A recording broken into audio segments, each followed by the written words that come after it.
Oil Kings win the offensive zone draw. Josh Morey darts down the right wall, walks the goal line. Sharp angle shot. Save me, Menigan. And here we go. Dogpiling in front as we have a lot of pushing and shoving. And let's see. It looks like someone's heading off here. We'll find out who. It's impossible to determine who the official's pointing at as Fiddler's got a hold of a Tiger. It looks like it might be Caden McCann.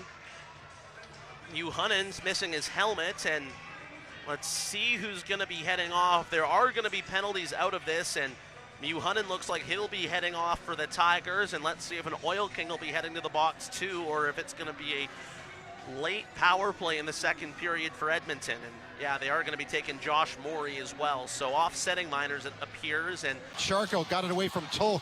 Holbertson takes a hard hit from Maranoff, and they drop the gloves. Now Cumbie has jumped in. He'll go with Maranoff.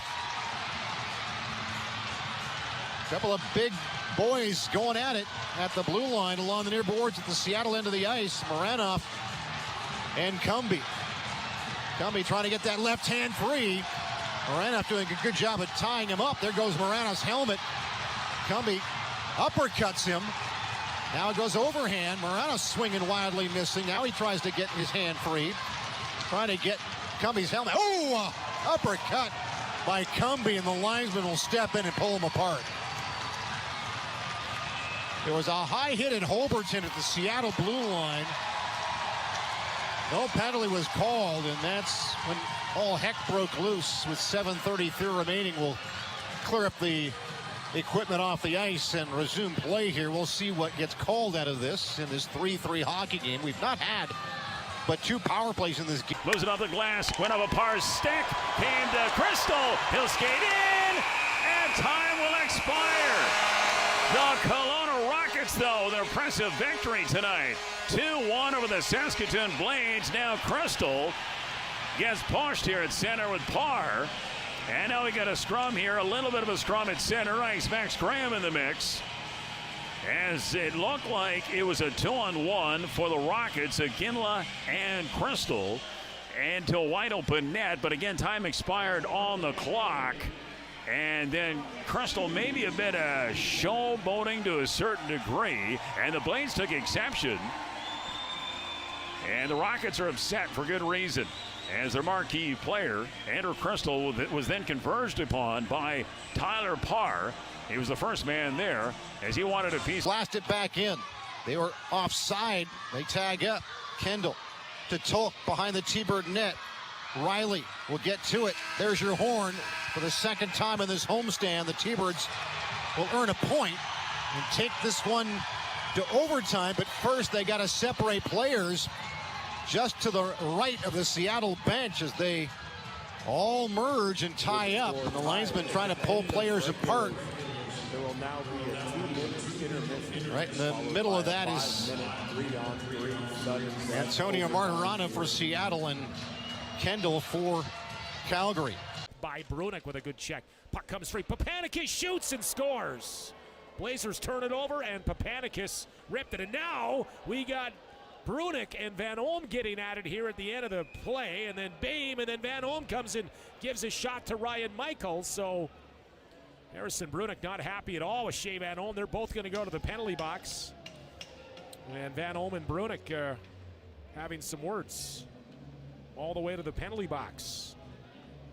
Just after Papanicus made it 2-0, 21 seconds in. And I don't think we've heard the end of these guys here tonight.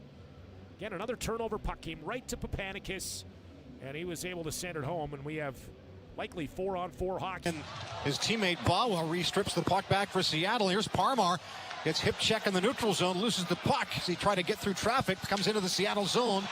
Kendall's got it. We got a stoppage of play as Dunn has dropped the gloves with Hertig back at the Calgary blue line. This is not Dunn's forte. Going after the much bigger Hertig. And Hertig's got him in a bit of trouble here as they wrestle to the ice.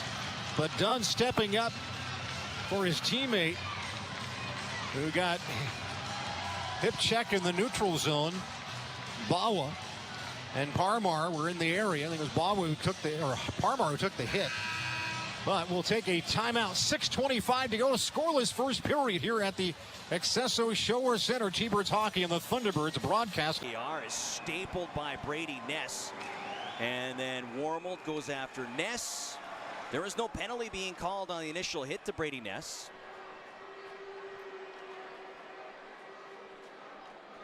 We'll see if they call maybe Pakala and Kovacevic after the fact.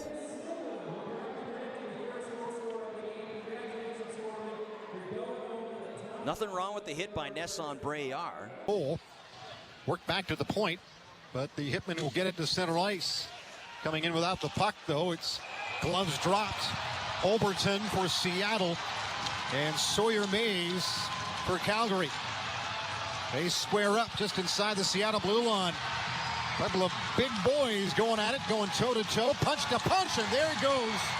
Mays to the ice off a left, delivered by Holberton. And he falls on top of him, and Holberton gets up, saluting the crowd, trying to get them going. So we got Fighting Majors at 6:51 of the period. And we'll take a 60-second timeout. No score yet in this one. T-Birds in Calgary. Thunderbirds hockey on the Thunderbirds broadcast net. By Ethan McKenzie, as Ward is looking at McKenzie and they're thinking about it. They're going to go. Ward didn't like the hit and drops the mitts with McKenzie, who's feeding him uppercuts, ragdoll him to the ice, and that fight started and ended very abruptly as Matt Ward coming to his own defense as a 20-year-old forward for the Tigers, as Ethan McKenzie and Matt Ward will head off for offsetting Fighting Majors, and I'd be surprised if we see anything extra come from. Penalty upcoming behind the play. Miguel Marcus is hit with a cross check. And at center ice, Ryder Ellis and Ryland Kovacevic are going to drop the gloves. Kovacevic lands a right hand and sends Ellis down. One shot, and Kovacevic sends the young man to the ice.